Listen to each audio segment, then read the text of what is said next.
Setelah terpilih sebagai Ketua Umum DPP Partai Golkar periode 2016-2019, Setia Novanto langsung menyiratkan dukungannya kepada Basuki Cahayapurnama atau Ahok untuk maju sebagai calon gubernur DKI Jakarta. Meski hanya menyampaikan dukungan secara tersirat, sikap Novanto langsung disambut cepat oleh internal partai berlambang pohon beringin. Pada Selasa 14 Juni lalu, pimpinan DPD Golkar DKI secara resmi mendeklarasikan dukungannya kepada Ahok. PLT Ketua DPD Golkar DKI Jakarta Yoris Raweyai bahkan menyatakan dukungan tersebut merupakan keputusan DPP Partai Golkar. Sementara Ketua Umum Golkar Setia Novanto mengatakan keputusan itu akan diumumkan sebelum Lebaran. Sebelumnya, Partai Nasdem dan Hanura sudah mendeklarasikan dukungan mereka bagi Ahok. Partai politik atau koalisi partai politik harus memiliki minimal 20% kursi dari total anggota DPRD DKI Jakarta atau sekitar 22 kursi untuk dapat mengusung pasangan calon gubernur dan wakil gubernur. Saat ini Golkar memiliki sebanyak 9 kursi di DPRD DKI Jakarta, sementara Partai Nasdem memiliki 5 kursi dan Hanura 10 kursi. Dengan demikian, koalisi ketiga parpol tersebut sudah cukup untuk mengusung Ahok di Pilkada DKI Jakarta 2017. Namun banyak pertanyaan muncul terkait dukungan parpol bagi Ahok yang sebelumnya telah menegaskan akan maju dari jalur independen. Di antaranya, apa sebenarnya motif parpol mendukung Ahok, apalagi jika Ahok nantinya maju sebagai calon independen. Lalu apa strategi parpol untuk memenangkan Ahok, baik lewat jalur koalisi parpol maupun independen? Tim Liputan, Berita 1 Jakarta. Ketika parpol menggandeng Ahok, itulah topik dialog jurnal pagi kali ini. Dan untuk membahasnya di studio telah hadir saat ini bukan pelaksana tugas Ketua DPD Golkar lagi, Bang. Sudah selesai karena sudah terpilih Ketua DPD yang baru ya, Pak Yakun Andriadi ya. Sekarang adalah Kabid Koordinator Bidang Polhukam di DPP Partai Golkar, dan Yoris Raweyai, dan kami juga mengundang Anda pemirsa untuk bergabung bersama kami dalam dialog pagi hari ini dengan menghubungi nomor telepon yang nanti akan kita tayangkan di layar. Saya langsung ke Bang Yoris. Bang Yoris, sebelum Pak Yakun Andriadi menyatakan dukungannya ke Ahok, saya ingat Bang Yoris waktu menjadi pelaksana tugas juga mengatakan hal yang sama. Hari Selasa ya? Pada hari Selasa. 14 ya. Nah, kenapa mendukung Ahok? Artinya tidak serta-merta. Kita berbicara politik, kita berbicara sebagai... Ada kajian sebelumnya?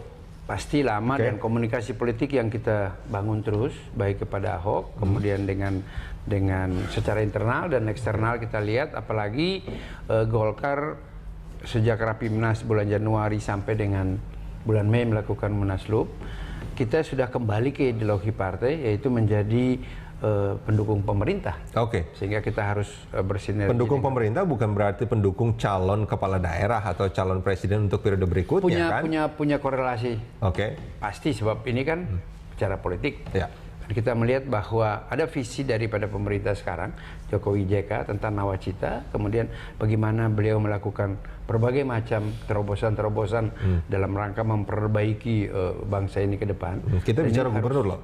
Oh ya pasti, tapi tidak terlepas. Ini gubernur DKI Jaya. Bukan gubernur di luar ini. Jakarta sebagai barometer, sebagai etalase bangsa kita, sehingga perlu seorang pemimpin di situ yang mampu merubah wajah Indonesia ini melalui ibu kota. Dan kita bisa lihat diawali dengan perubahan itu mulai muncul sejak Jokowi dan Ahok menjadi gubernur DKI Jaya. Nah, visi mereka dua itu yang kemudian Jokowi naik menjadi presiden, Ahok meneruskan itu.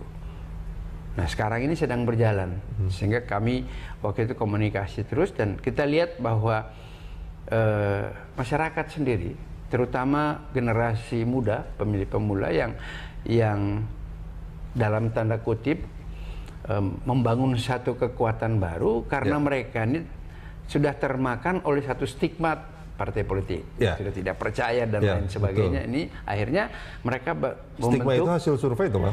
Oh iya pasti, itu di mana-mana. Nah itu dia menjadi menarik ketika teman Ahok muncul, relawan-relawan muda itu muncul sebagai, kalau bisa dikatakan, kekuatan pengimbang sosial baru. Kekuatan sosial baru sebagai kekuatan pengimbang dari, kalau kita bilang dulu, hegemoni partai politik di bidang perpolitikan kita. bukankah itu sebetulnya menjadi cambuk bagi partai politik untuk betul-betul memunculkan kader yang betul-betul berkualitas sebetulnya tinggi? Bukan menjadi cambuk. Itu kita harus lihat bahwa sosok Ahok ini kan satu fenomena. Kemudian dia berproses untuk mencapai gubernur ini pun fenomena politik baru. Ada satu kekuatan yang cukup potensial. 1 juta itu nggak gampang, Ruth. Betul. Partai politik di Jakarta belum bisa mendata kadernya secara real, by name, by address, sampai 1 juta. Kita harus jujur akui. Dan itu atuh dukungan, artinya hampir pastikan suaranya. Mereka ini membentuk satu kekuatan non partisan sebagai satu gerakan sosial, satunya yang kalau kita mesti baca. Nah, menurut kami di Golkar, kebetulan saya di bidang Polhukam, itu mengkaji melihat ini potensi yang perlu kita sentuh, kemudian kita membangun komunikasi, karena bagi Golkar sendiri bukan hanya 2017, 2019 itu yang paling penting, karena pada saat itu ada Pileg dan Pilpres.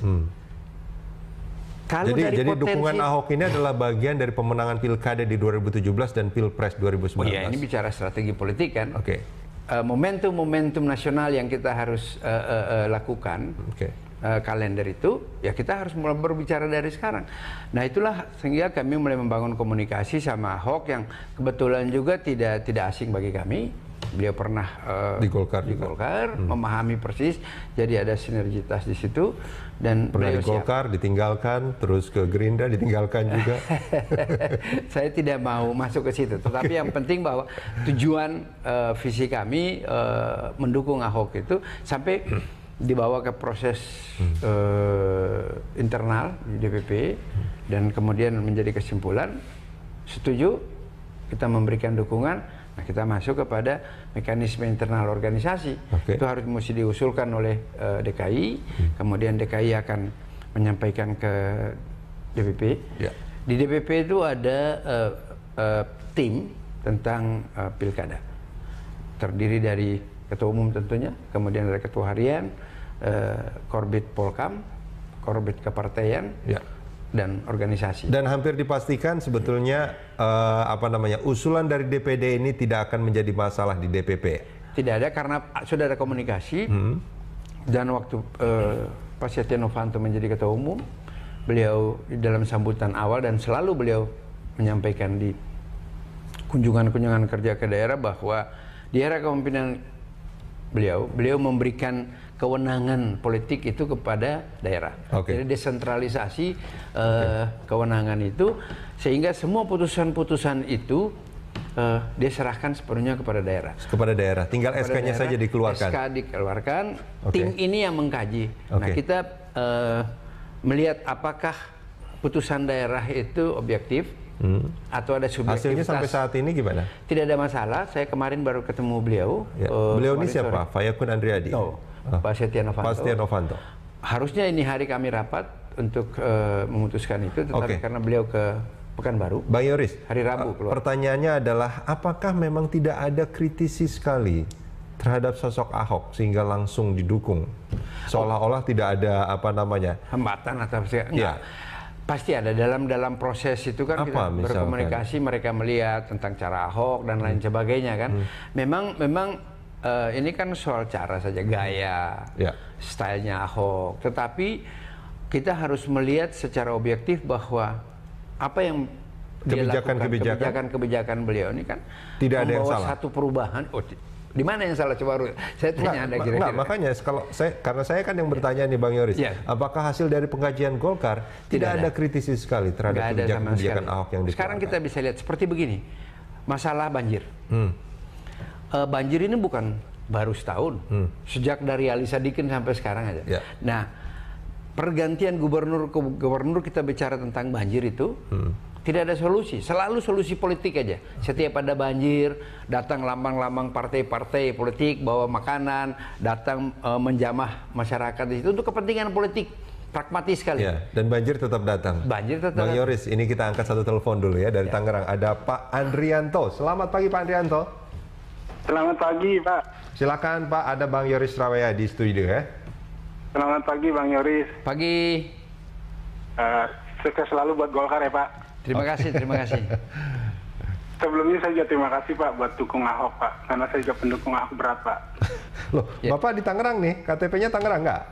Apa KTP Jakarta? KTP Jakarta. Oke. Asli Jakarta. Gitu Asli Jakarta, oke. Nah, kalau saya sih sangat bahagia sekali ya Golkar untuk dukung Pak Ahok ya. Oke.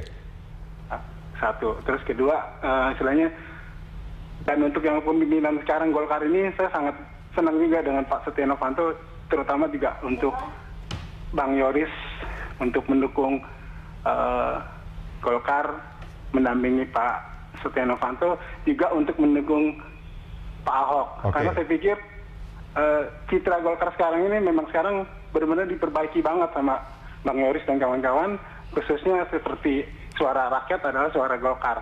Itu aja sih Pak.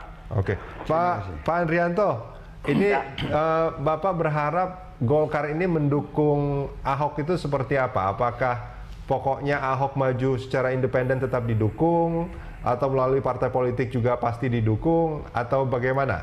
Apakah harus ada kontrak politik antara partai politik dan Ahok atau bagaimana? Itu kemarin seperti kemarin saya baca di Detik ya. Halo. Iya, silakan Pak. Kemarin saya baca di Detik, kalau nggak salah ya, Pak Ahok sendiri kan nanti ada mekanismenya. Usai Lebaran mungkin ada deal-dealan ya antara teman Ahok dengan partai politik. Kalau saya sih bahagia aja dua-duanya Pak. Independen oke, dari partai juga oke. Yang penting dari partai, kalau aku yakin Pak, istilahnya tidak ada deal-dealan yang istilahnya mengikat untuk Ahok harus begini, begitu. Oke. Karena kan memang mekanisme sebetulnya waktu dia mendirikan independen. Artinya boleh nggak kalau saya katakan partai politik harus mendukung Ahok secara tanpa syarat? Setuju Pak. Itu yang diharapkan Pak Andrianto? Setuju. Baik, Pak Andrianto, saya terima yakin kasih. Golkar tidak akan meminta yang macam-macam. Karena suara pasti itu, pasti. Baik, Pak Andrianto, terima kasih banyak sudah bergabung bersama kami di Dialog Pagi. Langsung saja Bang Yoris. Jadi begini, memang kami, Rudi juga ya, berbagai macam kajian kita melihat pola-pola dan strategi dalam proses-proses pilkada pasca reformasi. Sehingga kita menarik kesimpulan pertama bahwa kalau kita mau memberikan dukungan politik kepada seseorang, ini kan ada mengusung, ada mendukung. Oke. Iya kan. Nah kalau untuk Ahok ini kan kita mendukung. Mendukung dalam arti kita memberikan dukungan politik secara utuh dan menjadi kewajiban bagi seluruh kader Partai Golkar di daerah itu untuk bekerja bersama-sama dengan instrumen yang telah dimiliki oleh calon untuk memenangkan calon. Oke. Kan kita mendukung untuk menang, bukan mendukung untuk kalah. Oke. Nah, kedua, kenapa kita kepada Ahok ini kita memberikan dukungan tanpa ada komitmen apa-apa? Karena kita harus sebetulnya mulai belajar begini. Kalau dia nanti desak oleh ada kepentingan politik seperti yang sekarang dirasakan banyak terjadi di mana-mana, sehingga dia juga susah untuk bekerja nanti. Saya catat sekali lagi. Wakil. Saya catat sekali lagi, tanpa komitmen apa-apa. Nggak ada. Baik. Yang penting Anda kerja, kita mendukung Anda. Yang penting Anda melakukan perubahan-perubahan di DKI ini sesuai dengan visi daripada pemerintah. Bang Yoris, kita jeda sebentar. Kita akan lanjutkan di segmen berikut. Ketika parpol menggandeng Ahok, dialog kita lanjutkan kembali masih bersama Yoris Raweai. Bang, sekali lagi saya mencoba untuk menggarisbawahi, Golkar mendukung Ahok tanpa komitmen apapun. Jelas, kita sudah tidak ada kontrak politik yang harus kita datangani. Ada yang dulu berpikir ini kan seperti tadi Rudi tanya, apakah nggak ada? Saya katakan tidak ada. Kenapa? Golkar tidak memikirkan untuk 2017. Golkar berpikir jauh ke depan. Ada 2019, ada kepentingan Golkar di situ. Ada pileg, ada pilpres. Tetapi ini entry. Bagi kami Golkar, ini ada satu komunitas pendukung Ahok, gerakan sosial yang begitu masif dan sangat kuat. Mencapai 1.024.000. Dan ini masih terus bergulir. Bergulir terus. Bisa saya bertambah. Kebetulan 3 anak saya itu di situ. Jadi saya tahu persis kira-kira pergerakan mereka. Dan mereka itu nggak ada pilihan lain. Mereka ini tidak melihat tentang partai-partai politik, tetapi mereka itu punya satu idealisme ingin perubahan dan ingin mencari sosok pemimpin yang mereka kagumi gitu. Nah, Golkar melihat itu semua dan kita mengkaji. Kalau kita bisa membangun komunikasi seperti sekarang, orang kan selalu bertanya, loh, lalu apa yang dapat sama Golkar? There is no freelance in politik. Itulah politik, real politik kalau kita mau berbicara bahwa kita bukan lihat ini hari, tetapi kita lihat jauh ke depan. Kalau kita bisa bersama-sama mereka, seperti orang bilang, kenapa nggak minta wakil gubernur dari partai politik itu? Buat apa? Saya garis bawahi sekali lagi, tidak meminta wakil gubernur pada saat sekarang kalau Pilgub 2017. User itu Pak Ahok, bukan Golkar, bukan Nasdem, bukan Hanura, 3 partai ini kan. Kalau saya memaksakan Anda memakai wakil gubernur yang tidak sesuai dengan keinginan Anda sebagai user, itu bisa bermasalah di kemudian hari. Yang siapa yang salah nanti? Tapi Golkar mengajukan nama nggak? Nggak pernah dia ngajukan apa-apa. Hanya yang penting kita dengan segala kemampuan, karena bukan kita melihat mengungguli atau memenangkan Ahok di situ. Ada satu potensi yang luar biasa, yang bagaimana Golkar bisa meraih atau bisa menjadi idola dari teman-teman Ahok, dari Batman-nya, dari relawan, untuk kepentingan Golkar di 2019. Itu yang kita lagi-lagi. Ini kan ada apa namanya, banyak sekali perbincangan wacana apakah Ahok melalui jalur perseorangan atau melalui partai politik. Kita serahkan sepenuhnya. Saya begini, jalur perseorangan itu kan tidak dilarang. Undang-undang mengatur itu, silahkan saja dia boleh memilih yang mana yang terbaik.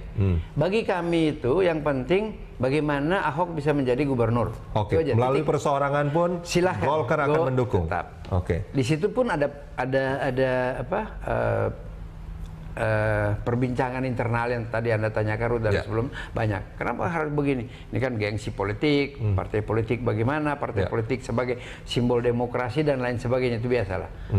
Tapi akhirnya pada kesimpulan kita mendukung tanpa ada komitmen apa-apa, tanpa ada syarat, dan itu menjadi keputusan rapat pleno DPP, dan sekarang kita gulirkan itu. Dan bentuk dukungannya nanti akan seperti apa, Bang Yoris? Artinya strateginya, ini kan kalau kita bicara soal mengusung, ada mesin politik yang bekerja pada saat pilkada nanti. Nah, kalau dukungan, apakah juga akan termasuk mengusung dalam tanda kutip, pasti walaupun bukan melalui partai politik, tapi mesin politiknya apakah juga bekerja? Dengan sendirinya. Nah, kita tinggal sinergikan dengan instrumen yang telah dimiliki oleh Ahok. Makanya sekarang kita ini kan lagi komunikasi. Ataupun kami juga sudah komunikasi dengan teman-teman dari Nasdem maupun dari Hanura. Kita akan duduk bersama-sama, kita akan berpikir. Seperti sekarang begini, di dalam undang-undang... Ini duduk bersama semacam koalisi dalam tanda kutip mendukung calon perseorangan. Ini agak menarik sebetulnya. Tidak ada persoalan. Kita mau calonkan Ahok aja.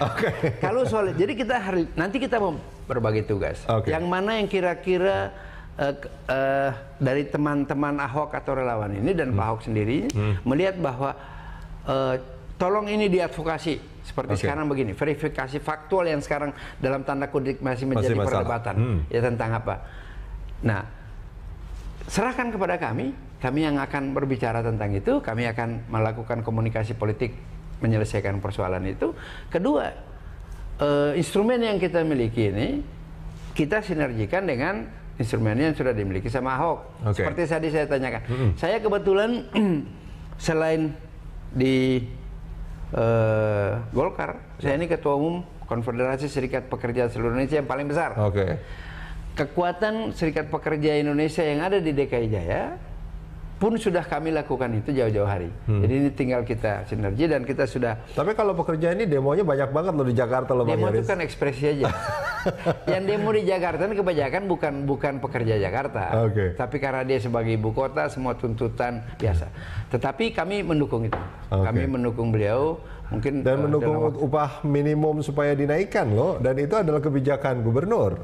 Kita enggak. Konfederasi kami tidak pernah berbicara tentang upah minimum, upah kelayakan. Upah layak, ya istilahnya upah layak lah. Jangan upah minimum di ASEAN ini kok kita masih mendefinisikan diri kita sebagai dalam tanda kutip orang yang... Kembali ke soal dukungan tadi. Sudah melakukan komunikasi dengan Nasdem dan Hanura. Sudah. Dan apa namanya, nah ini dia, apakah dalam tanda kutip koalisi Hanura, Nasdem dan Golkar ini akan mengusung Ahok dari partai politik atau keputusannya tetap mendukung walaupun Ahok maju secara perseorangan? Sampai hari ini kami masih menyatakan bahwa kami mendukung. Tetapi Ahok sendiri dalam beberapa pertemuan terakhir ini, baik di tempat situ, beliau kan bilang ada 2 pilihan. Betul. Ada jalan tol, ada jalan biasa. Jalan tol itu partai-partai politik. Apapun menjadi keputusan, kami siap untuk. Walaupun sebetulnya jalan biasanya dulu pernah dideklarasikan sama Pak Ahok sendiri bahwa dia akan maju melalui jalur independen sebetulnya. Mencoba itu kan. Dan ternyata ini kali baru berhasil. Kurang lebih dalam tanda kutip, yang penting doa dan kerja-kerja keras dari kita semua kan. Karena melihat apa yang dia telah lakukan selama ini. Oke, Bang Yoris, kita jeda sebentar. Kita akan lanjutkan ini di segmen berikut nanti.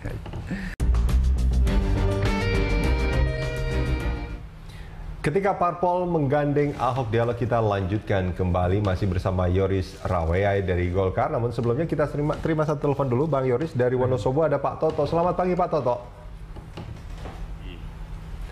Selamat pagi, Pak Yoris. Pagi Pak Toto. Silakan Pak Toto. Ini gini, kalau saya lihat ini suatu fenomena ya Ahok ini. Itu parpol menurut saya harus introspeksi. Karena saya lihat tuh Ahok itu dari awal kan, awalnya dari Golkar, dia terus keluar, iya kan? Kita semua masuk ke Gerindra, kemudian keluar lagi. Berarti kan selama ini parpol ini istilahnya kan apa namanya ya? Berarti tidak sesuai dengan hati nurani rakyat gitu loh. Makanya rakyat sehingga banyak yang tidak percaya dengan parpol, maksudnya seperti ini. Jadi makanya Ahok keluar itu karena saya rasa karena hati nurani Ahok benar-benar pro rakyat. Kalau parpol itu saya rasa cuman jargon politik aja gitu loh. Makanya itu introspeksi buat parpol supaya mulai saat ini, karena rakyat sudah pinter-pinter semua, nggak bodoh. Jadi harusnya kalau memang pro rakyat ya harus pro rakyat sesuai hati nurani gitu loh, jangan dipolitisir gitu loh. Oke. Saya rasa itu aja. Oke, baik Pak Toto, terima kasih banyak Pak sudah bergabung bersama kami di Dialog Pagi. Ini sebetulnya sempat kita singgung di segmen awal tadi, Bang Yoris. Tapi inilah aspirasi warga itu seperti ini. Terima kasih Pak Toto. Ini kan otokritik yang bagus, yang kita harus terima ini. Harus terima ya. Masukan ini sangat penting. Bagi saya selalu apapun yang disampaikan oleh masyarakat yang merupakan kritikan terhadap kami, wajib hukumnya untuk kami tanggapi, kami terima, kemudian kami gaji. Sekarang kalau Rudi ngomong, wah Yoris dia brengsek segala macam preman, saya harus bersyukur itu gitu kan. Karena Anda sudah mengeluarkan energi untuk menyebut nama saya gitu. Seperti Pak Toto sekian. Terima kasih sekali Pak Toto. Berarti Pak Toto begitu mencintai Golkar. Kalau nggak buat apa beliau mau telepon, buang energi, perhatian. Ini kan perhatian terhadap bangsa dan negara dan juga kepada partai-partai politik. Tapi setelah ditampung, diterima, dikaji, apa yang dilakukan Bang? Kita harus evaluasi, kemudian kita implementasikan dalam wujud konkret apa yang harus kita perbaiki. Seperti sekarang kita lihat ada proses, kita bagi dalam dua masalah besar. Pertama, Golkar saat kejayaan di zaman Pak Harto. Itu berbeda sekali sistemnya dan kita pahami semua selama kurang lebih 32 tahun. Pasca reformasi ini apa yang terjadi sama Golkar? Dari waktu ke waktu. Cuma kita bersyukur bahwa ideologi Golkar. Pasca reformasi banyak yang keluar dari Golkar dan bikin partai baru. Pasti. Nah, ini kan makanya kita harus kaji kan. Yang penting begini, Golkar, ideologi Golkar adalah satu golongan yang berkarya bersama-sama dengan pemerintah yang sah untuk membangun, mencerdaskan bangsa, menjaga negara kesatuan Republik Indonesia, dan Pancasila sebagai ideologi. Itulah alinea kelima dari Mukadimah Undang-Undang Dasar 1045, itu yang menjadi roh dan ideologi dari Partai Golkar. Jadi tidak bisa Golkar itu menjadi oposisi atau Golkar mau menjadi penyeimbang, nggak ada gitu. Dan itu pernah terjadi kan? Anda tahu, kita semua tahu, tetapi kita sekarang mau mengembalikan itu artinya. Dan kita itulah berkarya bersama-sama karena Golkar dari 2010 sudah membuat kajian dan membuat satu blueprint untuk menuju kepada negara kesejahteraan Indonesia 2045. Itulah yang sekarang mulai dari Pak Setia Novanto sebagai ketua umum ini. Termasuk dukungannya, termasuk dukungan ke Ahok ini adalah bagian dari itu. bagi implementasi dari semua kebijakan-kebijakan itu. Jadi ngapain kita bilang dukung? Kita sudah membuat visi, kemudian visi ini pertama kita sudah mendukung pemerintah.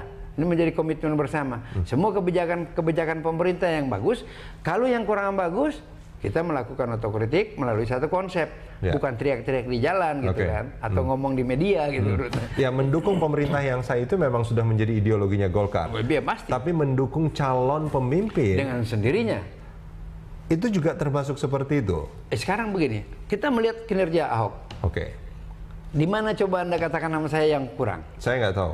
Menurut Bang, ini kan saya dari masyarakat, kita bisa lihat dari berbagai macam survei yang sampai sekarang kita lihat. Kemudian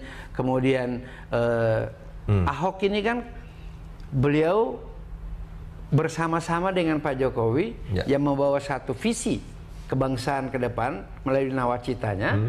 Kemudian mereka mencoba implementasikan itu di Jakarta. Kemudian Pak Jokowi naik menjadi presiden. Ini kan ada satu sinergitas. Kenapa harus begini?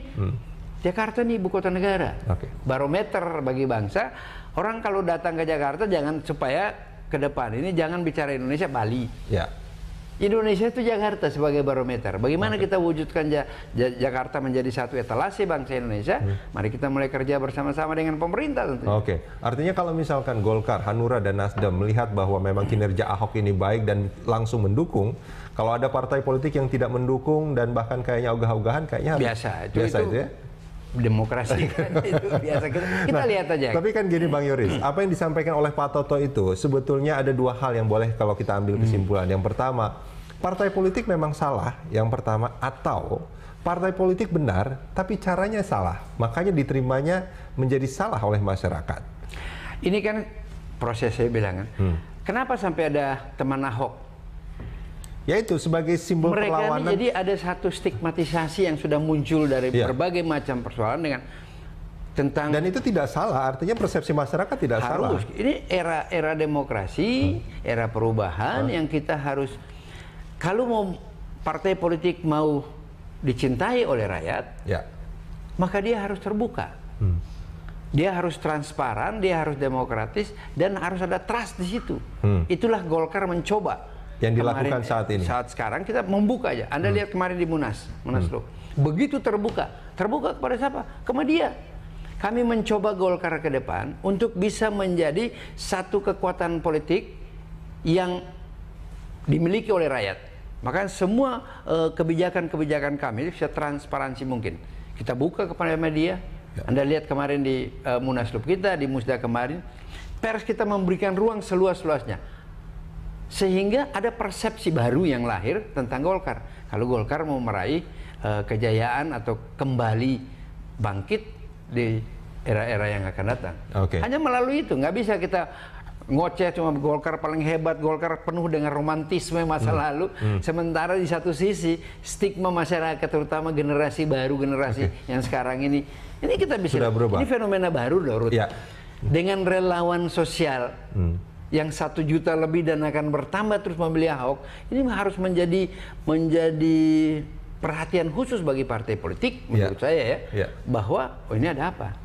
Dan itu kan menunjukkan bahwa sebetulnya masyarakat sekarang bisa berpartisipasi ini tanpa melalui partai politik. Karena diatur oleh undang-undang juga kan tentang perseorangan ini. Bang Yoris, kembali lagi saya coba untuk menggarisbawahi. Tadi dikatakan bahwa mendukung Ahok tanpa memunculkan nama sebagai wakil.